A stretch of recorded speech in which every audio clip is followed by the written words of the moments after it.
fellas? Going on? So, we just gave Ant-Man, the first one, a little watch. The OG, kinda. And as in, we'll be doing the same thing that we did with Jurassic World. We'll review the movie before we go see the second one. So this is a review. We know nothing about Ant-Man and the Wasp yet. We'll be going to check that out later tonight. I kind of like actually watching it the day of before versus like a couple days. It puts you right into the... Ant-Man 2015's got a runtime of about an hour, 58 minutes, I believe, 118 minutes. Directed by Peyton Reed. I looked him up, and he did like Yes Man and Bring It On. Nothing crazy. Yeah, nothing too big. Good movies. I seen Yes Man. I did like that. That was a good one. It was a funny one. So he's good with comedy, and this movie is actually quite funny. Oh, it is. It's very funny, and even the soundtrack in this movie is pretty. The soundtrack. This is actually, you agree too, is that this is one of our favorite soundtracks in the MCU, and like, maybe it not gives even me a Spider-Man vibe in certain scenes, and then there was this one scene where he was like, "This sounds just like The Incredibles," and like the more I listened, I was like, "Yeah, I could picture The Incredibles just running like for some reason." Yeah, I thought it was the music, and I said Marvel. This is actually one of the better soundtracks in a movie. I think. I just think it adds a lot to the feel. It's almost like John Williams did this movie. It's almost like he knew what to. The soundtrack is more memorable, and that's one of the things that the MCU seems like they're always lacking in. Is their soundtrack is nothing like crazy. Yeah, other than like the Avengers and the Guardians had a good soundtrack. But this movie's starring Paul Rudd as Scott Lang and Ant-Man, and Michael Douglas as Hank Pym, former Ant-Man. Corey Stoll as Darren Cross, the Yellow Jacket, the villain. You can say her name. Evangeline Lilly. I think that's what her name is. Evangeline she Lilly. plays Hope Pym, the Wasp in the next movie. She's from the show Lost. That's about all I really know her from. And then Michael Pena, and I don't know who he. He's in a lot of stuff. He's more of a comedian. I've seen him in a lot of stuff too, but I forget his character. Louise. It's Louis or Louise. Okay. If they call him one of them. He is hilarious in this movie. Like everything I see him in, even if he's the bad guy in a movie, I love him. Yeah. He's so good. And like I remember whenever I seen this movie, he used to be like a skinnier set fellow. Whereas this was one of the first movies where he started getting like that a little chubbier, and like he started embracing that comedy side to him more. Oh, I loved him in this. He's probably my favorite character in the movie aside from Ant-Man. Like I thoroughly enjoyed a lot of the Ant-Man scenes, but like anything he was in, he was stealing the show. Oh man, for sure. Oh, you know what I'm saying, right? Oh, yeah. But, the movie basically starts out, and it's, like, back in time, and that's actually Agent Carter. She's looking a little more aged since we last seen her, though. And she's hanging out with Howard Stark. Stark, Hank Pym, and other fellow. Guy from Weeds. Hank Pym comes in, and, like, he's been saying, like, you guys have been trying to copy, like, my tech or whatever. So, he shuts it down. He said, no, I'm taking he's not for weaponizing the tech, I believe. Was that what it was? It was something like that. But it's like, that was the original intent. But Howard Stark wanted to sell, I think. I think that's what happened. I think that's why they had that big involvement. Yeah, and he didn't want the tech to get in the wrong hands. Yeah. Okay. But, that leads to him punching... Was it he punched Howard in the face, was it? No, he punched punched the guy from Weeds in the face. Yeah. But, that they did good on making him look younger in that scene. That's the tech that they have these days, man. How can Marvel do that and other movies just can't do it that good? It just doesn't make sense. Like, other movies should be able to do it as good as Marvel. I don't get it. Like, I mean, it's like, I'm sure there's a lot of makeup effects there, too. But, like, a lot of it is still CGI as well. It's like, I don't know what they're doing. Scott Lang's introduced leaving prison, and like I get the story, and like he's not a criminal, but he is a criminal. But I hate how the Marvel's making like bad guys seem like good guys. I don't like that stuff. I don't know why. It just bothers me, but I don't let it ruin the movie or the experience. And like it does make sense for this particular movie, and even Guardians of the Galaxy, it kind of makes sense, but it's just. I'm tired of seeing bad guys that are good guys, but it's like you're borderline. Like, are these good or bad guys? Like, cause it's more so because I have kids, and it's like, do I want my kids to look up to Ant-Man? He breaks into stuff and steals stuff. You know what I mean? So, yeah, I understand there. You want your kids to look up to more of like a Spider-Man. Yeah, like your friendly neighborhood Spider-Man. That's a hero that I'd want to take my kids to see. Ant-Man, that's cool for me to watch, but like, my kids don't need to watch Ant-Man. Like, yeah, and with that being said, I do think that I hear what you mean by you say that you disagree, but I think the movies do need to take like some kind of a different route with their characters. Oh, like I'm down for it, but I don't want to keep seeing the heroes in making themselves look like bad guys. You know what I mean? Yeah, I'm sure they'll do that, but like they'll do it whereas like Captain America is the ultimate goodie. Even that being said, Ant-Man himself, Scott Lang, like he wasn't doing anything bad. Like in the movie, he did break the law and get sent to jail, so he did do something bad. But ultimately, it was for the good of the people in a way. So it's like he is kind of a hero, but he's like just the way he went about it, I don't know. But then again, all the heroes are kind of like that. And I think they even bring that up in the movie, that saying that like everybody makes mistakes. Yeah. So like I can let that slide, and like he's like, I didn't rob them, I burgled them. I'm like, okay, whatever. But it does. I don't want my kids looking up to a thief. Basically, that's all I'm saying. But yeah, that being said, whenever what's his name, Yellow Jacket guy, Darren Cross, whenever he's in the bathroom, he turns the guy to mush. Oh, that was disgusting. Well, that's that first scene where you see that no, this guy's a douche. Oh yeah. Like it's like he's testing the tech and he's not sure what it's gonna do, and he just tests it on this guy and he turns. To him, this isn't about like Pym. It's not about passion. This is just about this. Yeah. It's and all... he turned the guy to mush, almost just practicing with it, not even knowing what it is. Like if it had shrunk him, he probably would have just squished him like a bug. I think. Like if it had worked. But either way, he just wipes him up and flushes him down the toilet. You made a comment. Yeah, can you imagine if you could just get rid of somebody that easy? Like that's what I think Hank Pym is trying to avoid in this movie by letting him get away with stealing his tech and stuff, like with creating his new serum and whatnot. I love this scene as well. I know you did too, but whenever he's breaking into the safe and he's got to get the thumbprint and he makes it out of like glue and tape and stuff. Oh yeah, I kind of want to try. I really want to try to do that sometime, see if it works. Just to see if it works, nothing crazy. Yeah, that would be nuts. Like just try it on somebody's phone or something. Yeah. And he just thinks of it on the spot, and like he even breaks into the safe afterwards. That's made out of like the same titanium, the same metal of the Titanic anyway, titanium. But he comes up with a way right on the spot to break through that too with the code. He's actually smart. He's smart. Yeah, he's an on the nose thinker or whatever you want to call it. Knows what to do. But yeah, he gets in the safe and there's only the suit inside, and he's like, what the hell is this? And you see like bottles of serum in the corner, and this is just he takes what's in there, and that's all that's in there was the suit. Like it was obviously set up. And then we get to that famous bathtub scene. Yeah. Whenever he takes the suit home, he's like, "Well, what is this? Some kind of crappy motorcycle suit?"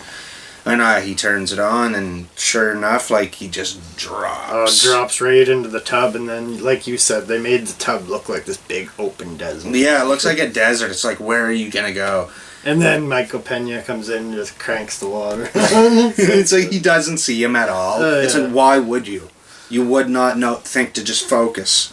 And oh my God. And then that leads to him going to jail, and I love that whole sequence. Him and Hank Pym are talking, and the ants are over the camera, and like then it leads to the ants actually taking the small suit in for him. I love that stuff. And like that's how he gets out is he shrinks his way out. He's even out like right after that. He's hanging on like the cop car on his aunt. Like I thought that on Anthony. That was pretty crazy. And then what was it after the cop car? Yeah, it's basically you want some sugar, and then he's like, yeah, sure. And then he looks, and the ants are taking it. He's like, you know what, I'm okay. So yeah, you find out that Hank Pym's daughter Hope isn't really too fond of Scott, and you're wondering like, well, what's her deal? Why is she kind of being a little poison and whatnot? And then you come to find out that technically speaking, it should be her in the Ant-Man outfit. Mm-hmm.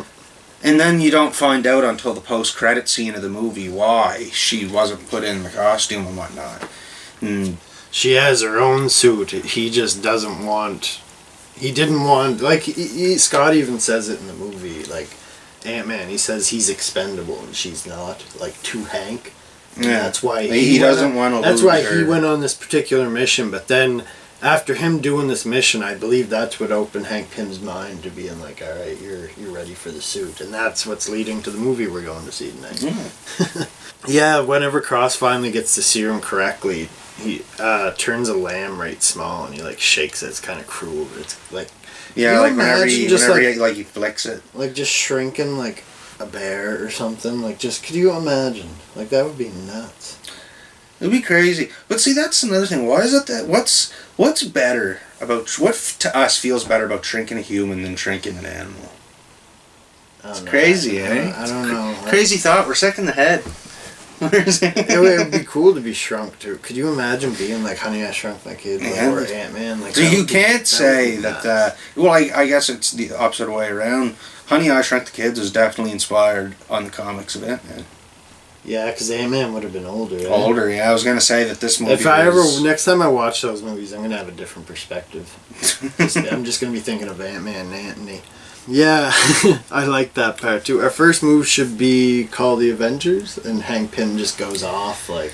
Yeah, I'll get that out. I'd love to see, like, because Hank is just like, we don't negotiate with them because, like, I'm sure they're still busy dropping cities out of the sky, and like he was referring to Ultron.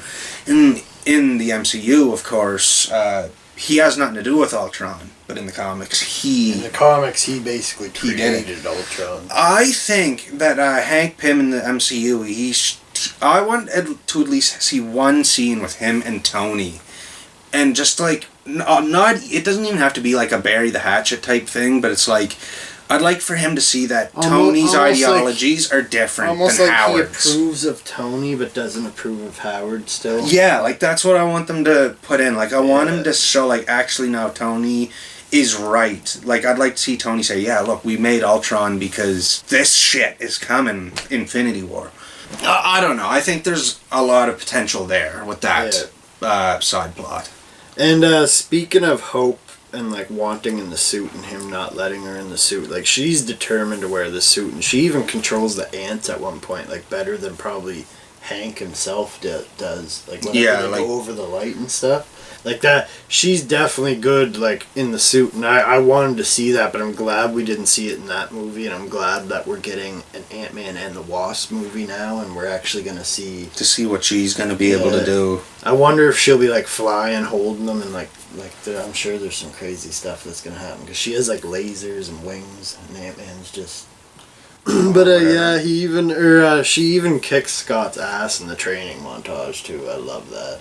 Like, just always kicking. Yeah, she's like, she knows all the tech better. Yeah. She knows the ants better. She's a better fighter. Yeah. All around, she should have been the one for the job, but you can understand on a father's perspective why he wouldn't want to send why he didn't do it. And like through the most of the movie, it does feel as though she doesn't even like Hank Pym. Like she doesn't love him. She has towards like probably the last third of the movie. She starts like, realizing you can tell she loves him. Because that's whenever we eventually find out that the reason all this is going on is because of the original Wasp, Hope's mother. She had to go subatomic to disable a nuke sent from Russia to the States, basically. And Ant-Man fell off, I believe, and she went subatomic and disabled it, and she just... he never told Hope about it, and that's why... She just never came back, I guess, and we're hoping that maybe some of that will be answered in the movie we go see tonight. Hopefully. I'm sure it will. But yeah, like right around that same time, there's a part I noted because I really liked when Ant-Man's actually running through the anthill, and then he's like covered by the ants, and then he grows big in the dirt. And he's like freaking out. Oh yeah, that's awesome. Yeah. Like, but the thing is that's how me or you would be. Oh yeah, like man. That's. You'd see one ant and you'd be like, okay, and then they'd just all start coming, then you'd be panicking. And yeah, he's just like, oh, hey, buddy, hey. And then, like, they just start swarming. Yeah. And, like, you just hear him screaming. And then he just pops out of the dirt. I love that. It happens like 2 different times, I think, in the same little montage. So next, Hank needs, I can't even say exactly what it is, I don't remember, but he needs this little piece of tech from an old Stark Industries Shield operation or something. When he used to work for Shield. Yeah, I think it was even, I don't even think it was Shield, I think it was just Stark Industries, an old warehouse that they had. So Ant-Man is on this plane and he's going down to this warehouse. Then come to find out, no, these pictures that they have of this warehouse are kind of old. Oh yeah, it's an Avengers facility, and they're like, no, like get out of there. The Avengers facility. It's like it's like you have like Avengers Tower and this basically. And then I believe they moved everything later on in the MCU. Like this, where Ant-Man's going right now is like the new Avengers Tower type thing. This is where everything's happening. But yeah, no, he lands there and. Basically something flies over him. He's like, it's the Falcon. And then he's like going on, nah, you wouldn't have heard of me. Like, yeah, he's like, no, I don't think he can see me. I don't think he can see me. Falcon instantly says, I can see you. I can see you. And he's like, hi. But yeah, their whole little fight scene, I love that. Like on hanging on the gun when he's shooting, going in his suit and stuff. And like you said, you told me to write it down because afterwards, Falcon's just kind of like in the radio, don't tell Captain about this or whatever. And you're like, I wonder if Captain ever found out. Yeah, I wonder if he ever found out about that. In Civil War, I get the vibe like he didn't. Because all he says, because he's just like, yeah, man, sorry about that. And then he's just like, oh, yeah, it was a good audition, but it'll never happen again. Yeah. As if to say, like, don't let Cap find out about that. He beat me. He's going to be the next Cap. But yeah, they got to break into the building to get the yellow jacket suit, basically, and they go through the water pipes. And there's this part where Ant-Man's on like a raft of just hundreds of ants. It looks nuts. Bunch of ants, and then like more ants come down. Like I knew like some ants could do some shit, but I wasn't expecting that when I went into this in the theaters. That's like you said it. This is the movie that made you realize I don't think you can miss a Marvel movie. Well, no, that's like I had no intention on going to see this movie, and I got a call 20 minutes before they were going. They asked if I wanted to go, and I was like, yeah, sure. And I went, and when I was leaving, I was like, I can't miss an MCU movie again. Like, I gotta... Everything's just too good, especially Phase 3. Oh, yeah. And, like, the ants even, like, they go to... Buddy goes to kill Ant-Man at the end, and the ants jam the gun. And, like, I love the way they use the ants in this movie. It's just... They straight up use them to their advantage. Oh, yeah. And that's why I'm happy that the same fella's directing Ant-Man and the Wasp, yeah? I believe so. I think he's doing it. He is. I can't wait to see, like, what else he's going to do with the ants. Like, I love his vision of this movie. Yeah. And the part where Ant-Man's running over, like, the display of the new building, and they're all shooting at him, and it's just like, it's like a war. Like, you'd think he was running in a war, getting shot by cannons or something. There's just... Yeah, there's just these two guys shooting, and then out of nowhere, Michael Pena comes and knocks him out. So then, basically, we can move on to the final battle. Basically... The tank on the keychain before that, though. You kind of seen that coming from the... Not from the beginning, but once you start grasping what was going on... And then every time you seen that tank on the keychain, you're just kind of wondering. But then it actually is a tank, and they drive out of the building with like the big old chain on it and everything. Man. So, in the movie, they destroy, well, you can't even say destroy, they get rid of the Pym Particles company or whatever, the building. But it looks like it explodes, then kind of, it's hard to tell what happens really. Like maybe it just kind of shrunk. Like, I don't know. Like, you know what I mean? So, like, they blow this thing up, but as you said, it doesn't blow up. It's like it shrinks. And my question is that in the quantum realm? Did it just get sent to the quantum realm? Or did it, like, implode into the quantum realm and parts of it are, like, floating through the quantum realm? Like, what happened to that building? Because it just kind of disintegrated. Into nothing. Didn't leave a big gaping hole. It didn't, like... go flying all over the place. It like kind of went out and then shrunk all in and just disappeared, almost like when Yellow Jacket's defeated at the end, actually. So it makes you question. Maybe even, is he in the quantum realm? Like, yeah. I was thinking that myself, actually. Is he going to be in the next movie? I love when they're fighting, though, in the briefcase falling through the sky, and it falls in the pool. Lifesavers are going, and the cell phone's going, it's playing that song, and it goes out, like, the shot from above, and it's just this briefcase going with lasers and shooting out of it every which way.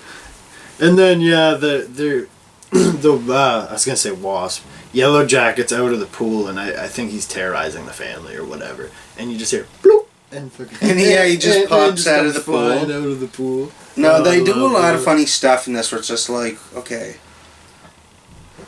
Yeah. They just, I don't know. I think it's perfect. They have the director did a great job of this movie. I wouldn't have wanted anybody else to direct this movie. And the whole toy train fight sequence, like with the click, like what was it that the click was whenever the train falls off? It's just, you think it's good, like in reality you got this big train coming at you and it's gonna be like this big catastrophe, and then all it is this little, like it hits him but then the train just falls off the track. It's literally like if you just seen a toy just hit something and fall off. But like when you're seeing it from his view, it looks like he's about to get killed. Yeah, you think he's gonna get mangled. It's very dramatic, and they zoom out and it's like, oh wow, that wasn't dramatic at all. Like some of those parts, it's just like... Yeah, like I loved all that. Like they accidentally turned an ant into a giant. They turned Thomas the Train into a giant train. It goes flying out of the building, and its eyes are going back and forth. Like the music, the acting, the comedy, I think is the best. And Ant-Man himself even everything. goes subatomic there at the end to get through the titanium outfit, and like the quantum realm looks messed. It almost seems like it feels like Doctor Strange, but a little less color. Yeah, like you know what I mean. It's like, that's what. Yeah, it's yeah. And you also wanted me to make note the shrink tech in the belt. I think that I wonder if they're gonna bring that back. That putting the Pym tech in like the belt buckle of the belt or whatever, because that's how he gets. That's out how of he got out realm. of the quantum realm. So are they gonna be bringing that back in this movie? Is he even gonna tell Hank Pym that that's how he did it? I guess it wouldn't even be the shrink tech. Wouldn't it be the stuff that enlarges? Or it would be the same It would be like the same tech, yeah, just like the different stuff. Because the red stuff is the stuff that makes them shrink, and the blue stuff makes them grow. Yeah. But, anyways, like, basically the movie's over, and, like, it's just kind of winding down as movies do when they're over. And, when Michael Pena's saying all that stuff, and it just goes to the bartender, crazy stupid fine, and it's Stan Lee. Again, it caught me off guard, and I just wasn't expecting it again. And I was like, oh yeah, Stan Lee, like every other time. And then the Spider-Man reference, you probably know. Yeah, they make a reference to Spider-Man at the end of this movie, where she says, yeah, we got a guy that swings, we got a guy that crawls up the walls, like, you just name it. But it's like, how does this girl know Spider-Man? I know, it makes you wonder if, like, well, it couldn't be, because they're different Peter Parkers, so I have no idea. Like, I don't even know. Maybe she's a reporter, or I don't know. But, we got two post-credit, there's kind of a pre- and post-credit scene in this one, wasn't there? Yeah, the mid-credit scene is, Hank Pym, giving Hope the Wasp suit. And this is obviously setting up the next Ant-Man movie. Whereas the post-credit scene is setting up the next Marvel movie. Civil War. And it was a scene that was pulled right from Civil War. And it's the scene where they're saying, yeah, Tony wouldn't believe us even if we did. And like, this is... Bucky's there with his arm clamped in the big clamp. And this is where Falcon says to Cap, he's like, I might know a guy that could help us. And he's talking about Ant-Man. And then Ant-Man Will Return pops up on the on the screen. I love how they do that. I don't know why. It just gets you hyped. Like, just seeing those three words, like Ant-Man Will Return. It's like, the shared universe, man. It's a power of its own if you can do it right. But overall, I thoroughly enjoyed this movie. It felt like fairly original, aside from the fact that it was like it was an Iron Man ripoff. I don't care who you are, what you say. Like this was an Iron Man ripoff, but just with a whole bunch of new gadgets and twists. It's an Iron Man ripoff, but it's also had more comedy. So like it felt like its own movie. But if you boil it down, it is a ripoff of Iron Man. It is from a different point of view type thing. Yeah. But like overall, I rated it an 8 out of 10. Just because of the fact that it felt like an Iron Man ripoff. But what out of 10? 8 out of 10. Like, a thumbs up. Like, I thoroughly enjoyed it. Like I said, it was funny. It was a great story. It's just, when I compare it to the other Marvel movies, it is just Iron Man. It just, with different gadgets and different people. But that's bound to happen with a franchise so big. But, that being said, they kept it fresh and new and like reinvented it in a way. So like I can't really rag on it that bad, but.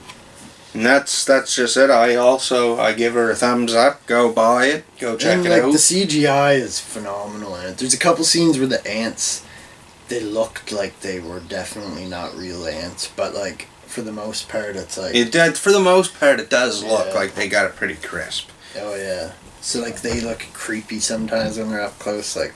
But yeah, no. It was a great movie. Thumbs up. We enjoyed her, and we're going to see Ant-Man and the Wasp shortly. You guys make sure you go check the movie out too.